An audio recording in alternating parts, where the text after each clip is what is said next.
Señor esté con vosotros. Proclamación del Santo Evangelio según San Mateo.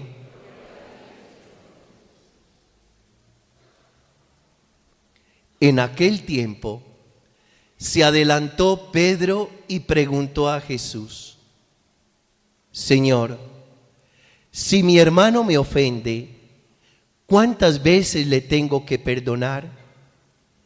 ¿Hasta 7 veces?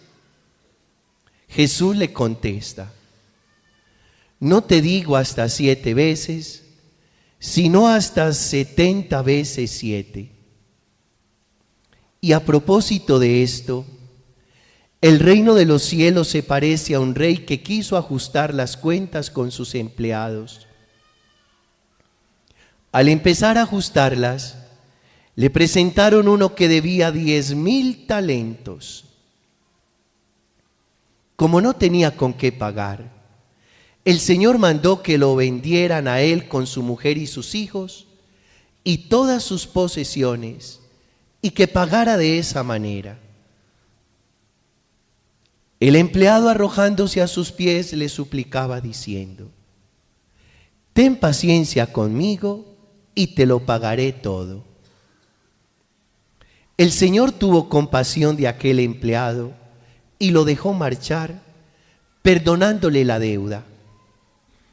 Pero al salir el empleado aquel, encontró a uno de sus compañeros que le debía 100 denarios y agarrándolo, lo estrangulaba diciendo: págame lo que me debes.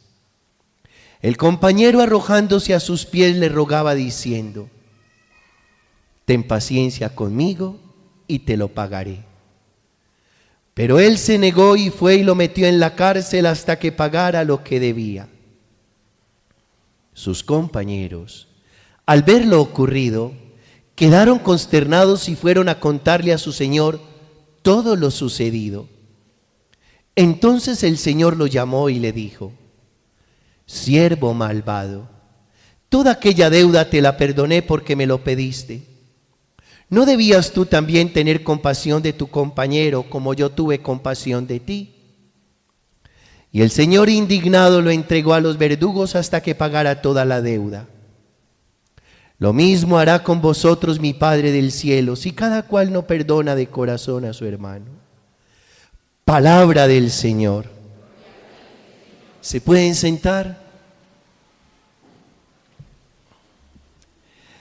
El nombre que le hemos querido poner a esta predicación es perdonar, es sanar. Hay un libro, se lo recomiendo, de Fred Lusky, que se llama precisamente así: perdonar es sanar. Y el primer punto de reflexión lo quiero tomar de la primera lectura del libro del Eclesiástico. Dice el texto: ¿cómo puede un hombre guardar rencor a otro y pedir la salud al Señor? No sé, Rubén, si estás ahí conmigo. Ese es el texto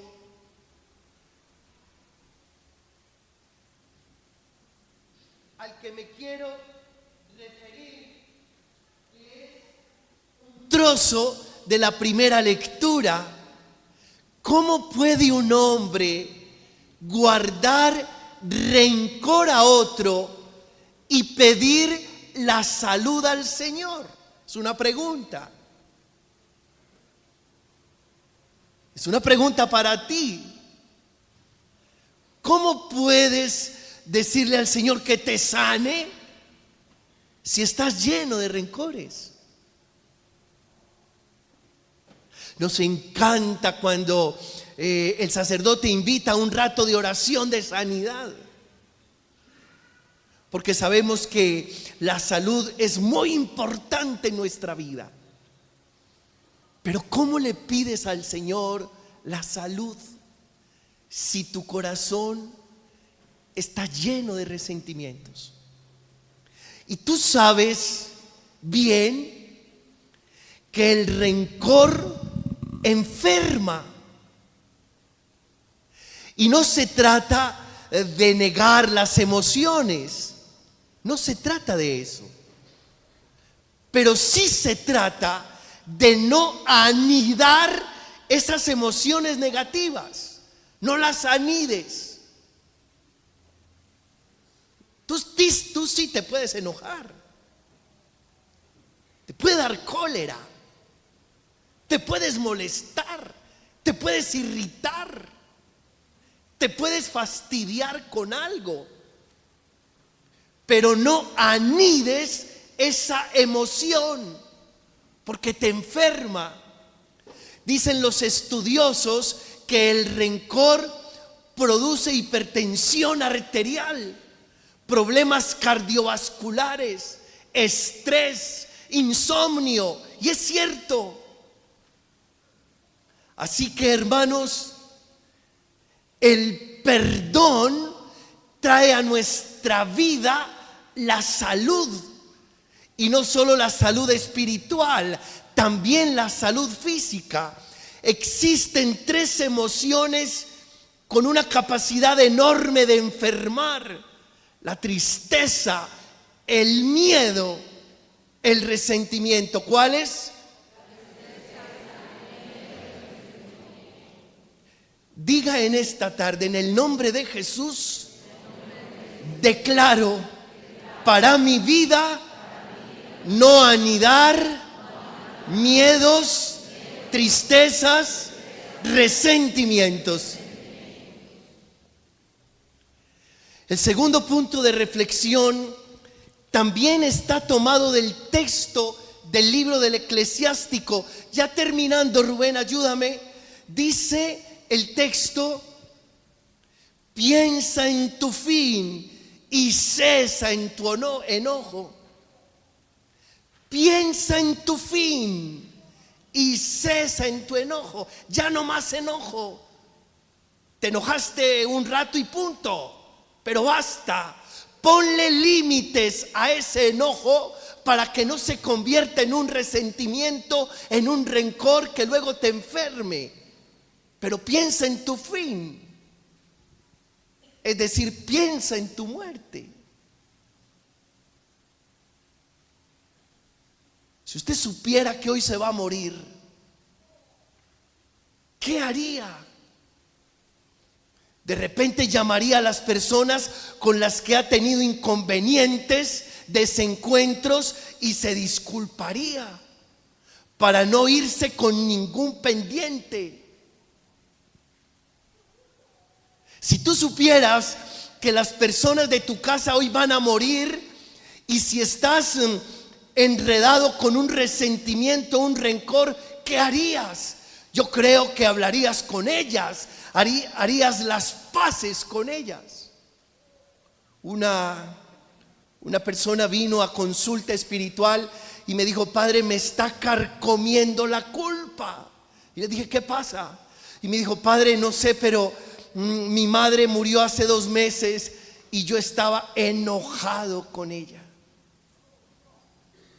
Y no he podido, padre, de resolver esa situación tan dolorosa.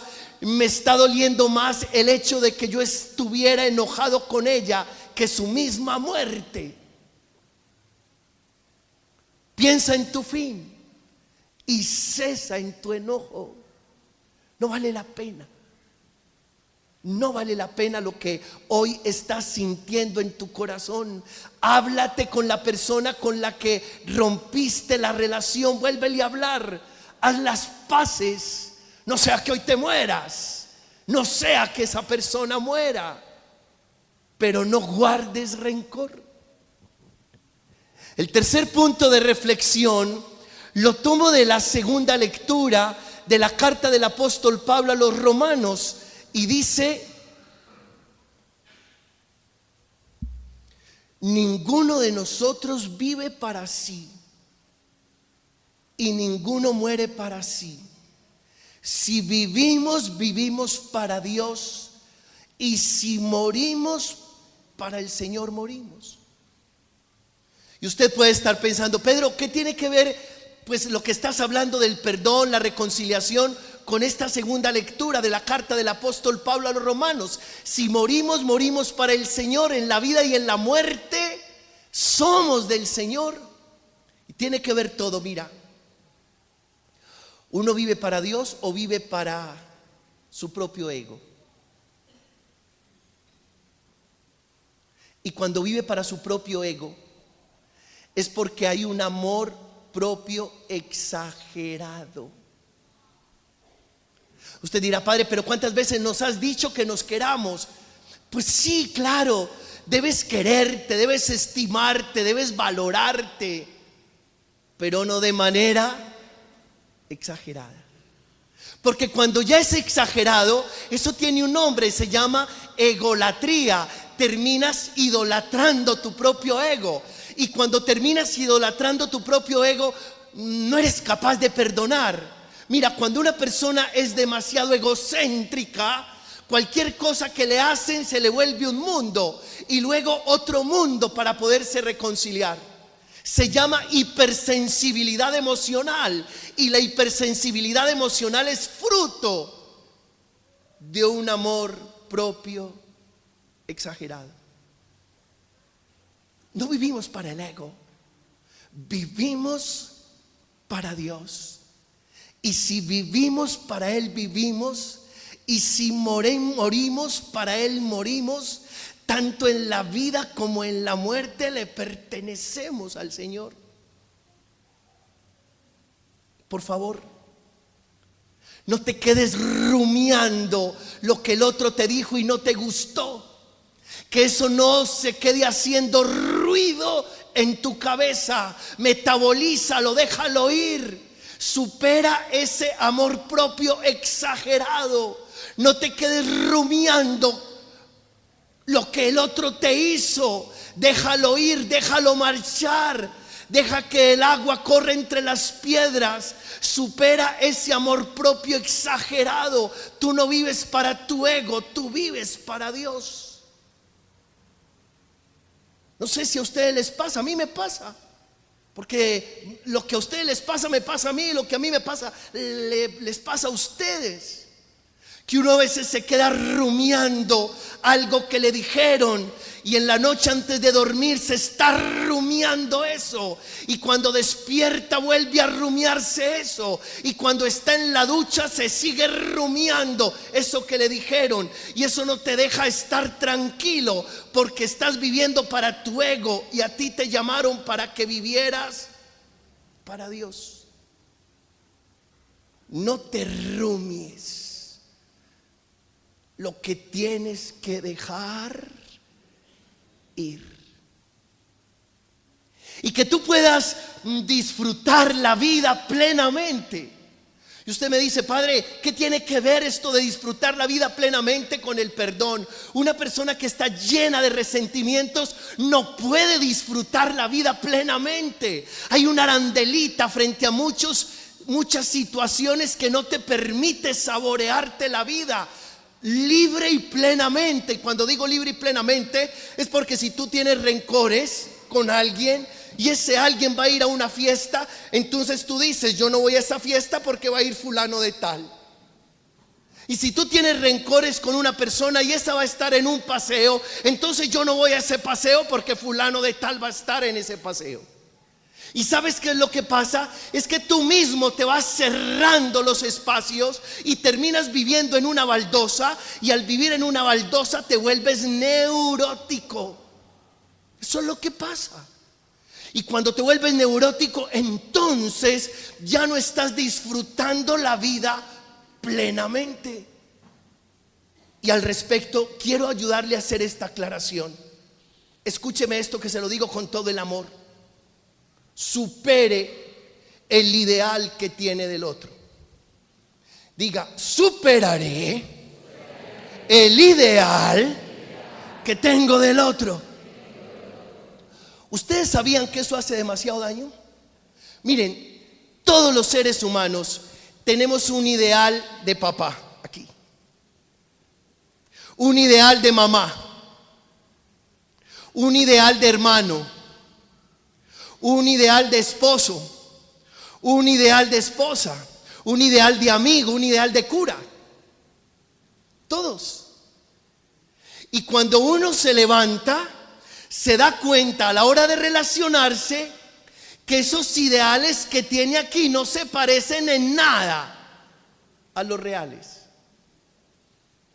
Y cuando uno no es capaz de superar esos ideales, entonces se relaciona con el real y ese ideal se choca con el real y uno no acepta al otro. A uno le parece que el otro no debe ser así, que el papá no debe ser así, que la mamá no debe ser así, que los hermanos no deben ser así, que mi pareja no debe ser así, que el cura no debe ser así. ¿Qué hay que hacer? Por favor, rompa el ideal para que pueda aceptar el real. Si usted no rompe el ideal, siempre su ideal chocará con el real y tendrá serios problemas con las personas. Pero si usted se deshace del ideal, aprende a amar el real del otro. Finalmente, lo que tenemos que aprender a amar no es lo que imaginamos del otro, sino lo que el otro realmente es.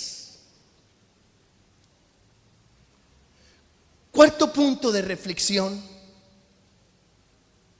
Escuche esto que me parece muy interesante y aprovecho para decirles, miren, la Biblia y particularmente los evangelios tienen unos detalles, y en esos detalles están los secretos del mensaje. Por eso es tan apasionante estudiar la Sagrada Escritura. Ahora, cuando uno no está ahí bien puesto, los detalles pasan de largo y uno no nota y se pierde el secreto del mensaje. Y yo les voy a ayudar en esta tarde a que caigamos en la cuenta del detalle. Miren, en el evangelio que acabamos de proclamar de San Mateo, Jesús, al poner la comparación, respondiendo a la inquietud de Pedro, dice: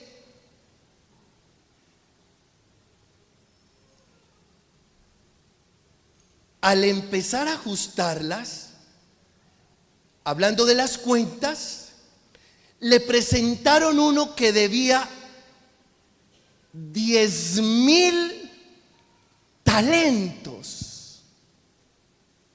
Ahí está el secreto.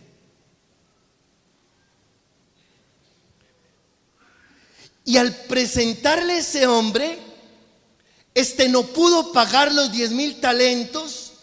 Su patrón le perdonó la deuda. Sale, se encuentra con un compañero que le debe 100 denarios y no le perdona la deuda. ¿Por qué digo que ahí está el secreto? Ponga atención. Un talento, uno, equivale a 6,000 denarios, es decir, a 6,000 salarios diarios, es decir, a 16 años ¿de qué? De trabajo. Un talento son 16 años de trabajo. ¿Cuántos debía aquel hombre? 10,000 talentos. Y si un talento son 16 años de trabajo, 10,000 talentos serán 160,000 años de trabajo. ¿Uno cuándo paga eso? Eso no tiene, como dicen las señoras, eso no tiene pagadero. Eso es impagable.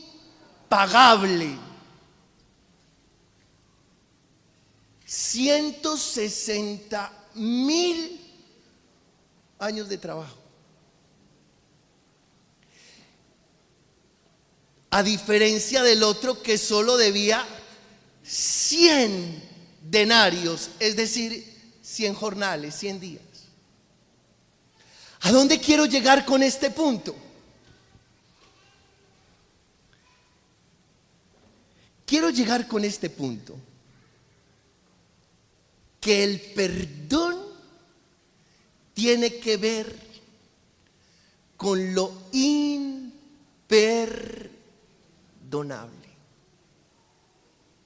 Perdón tiene que ver con eso. Escuche, ¿cuándo uso el perdón? Cuando me encuentro con un acontecimiento que puede llegar a ser imperdonable.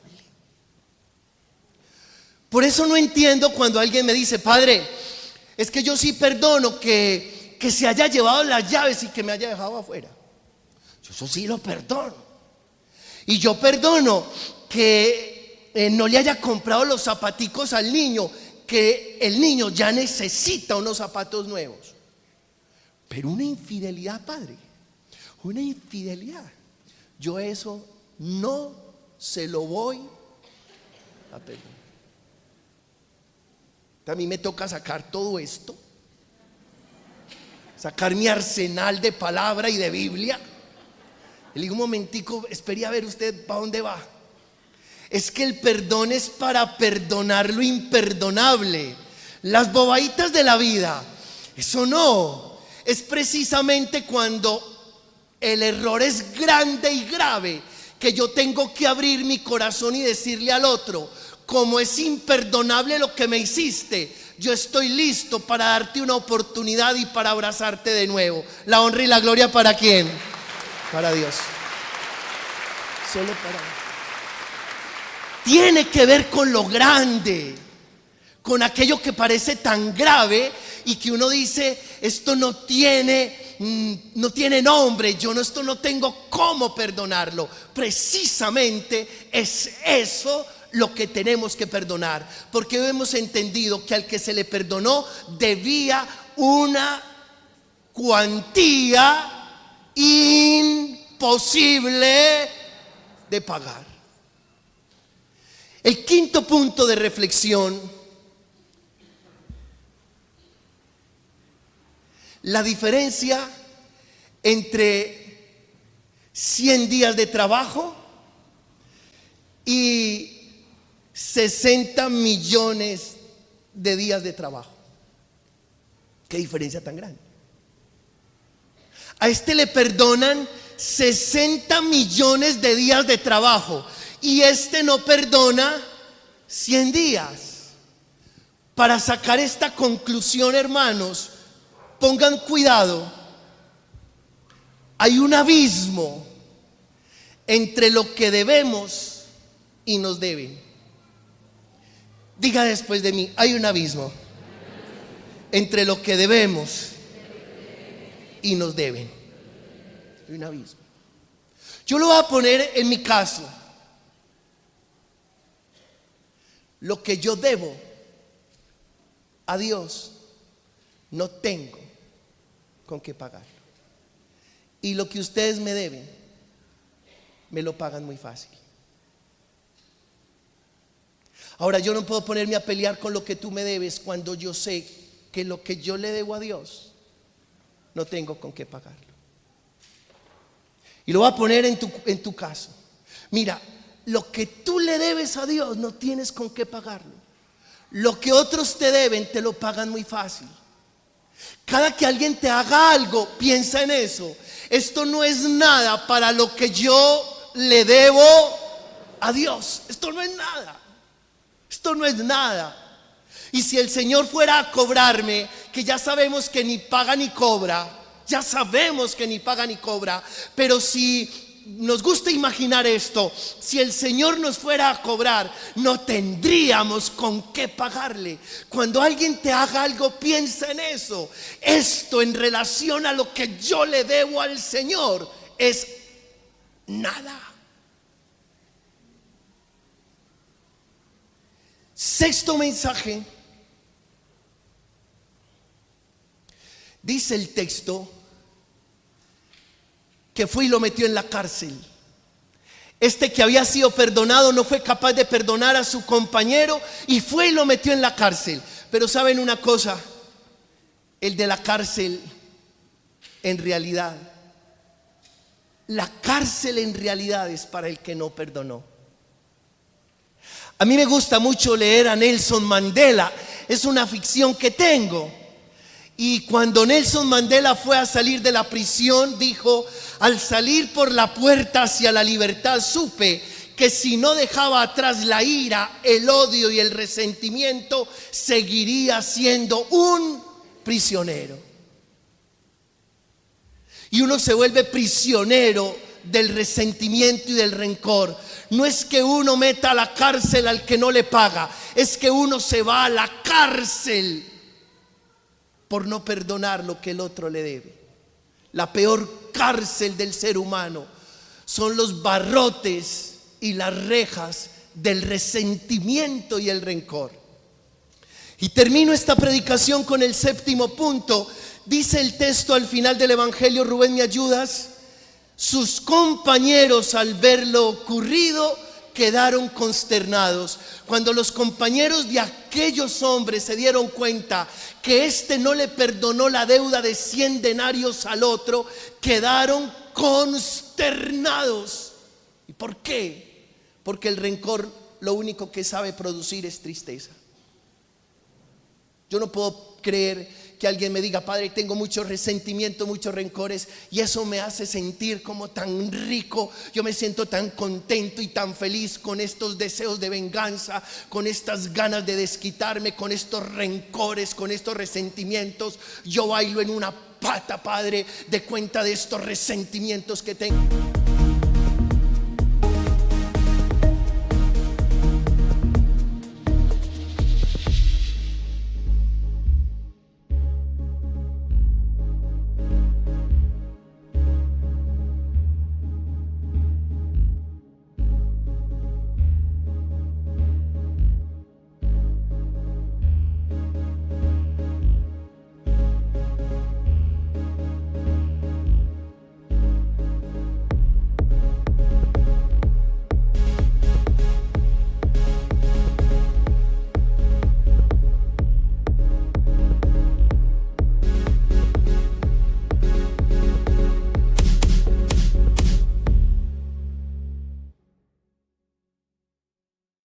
A mí nadie me ha dicho eso en la vida y yo no puedo creer que eso pueda llegar a pasar, porque el rencor y el resentimiento produce una consternación y una tristeza inmensa.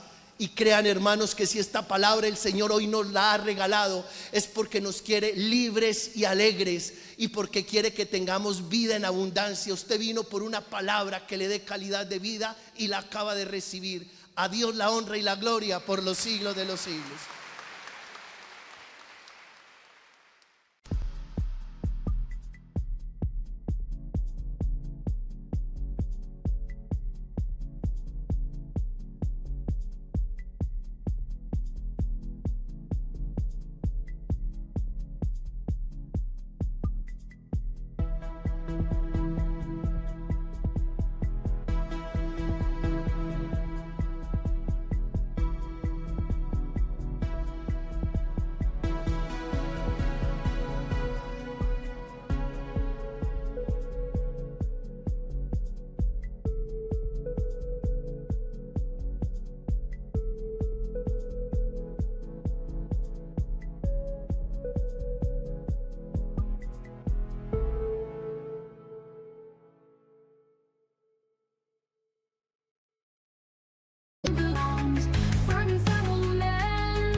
emerging from the silence.